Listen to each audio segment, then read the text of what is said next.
Schoon is den tijd als de iedereen zou slopen, gat te kopen voor de schoonste dag van het jaar. Kerstmis een feest van eten en van drinken, schone geschenken en engelenhoor. Kerstboom vol met lampjes, bulkjes en belkjes, herders met hun schuipjes bij het stelke opgesteld. De kersen stond te brennen, veel laten ons verwennen. Kerstmis een schone tijd, al kost het soms veel geld.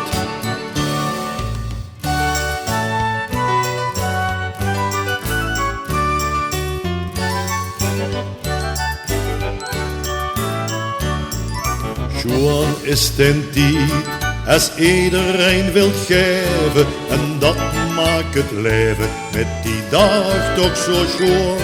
In huis en op straat hoort de kerstliedjes klinken, en men niet eens zal denken wat er allemaal nog moet doen.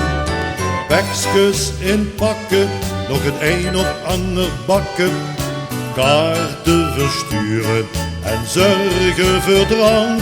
Kalkoen of knien bestellen, of de kapper bellen, en ook nog centen halen bij de post of op de bank.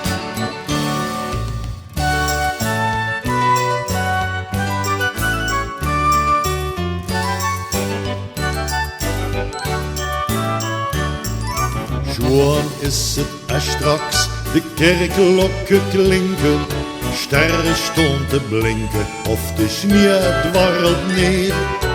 Want een witte kers, dat maakt het zo bijzonder, het geeft aan het wonder een gans aparte sfeer.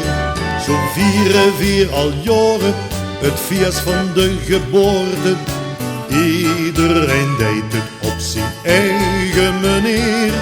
Met ik dan wordt vergeten, het is niet enkel eten, want wo het zich om gaat, zit vullen dan niks meer.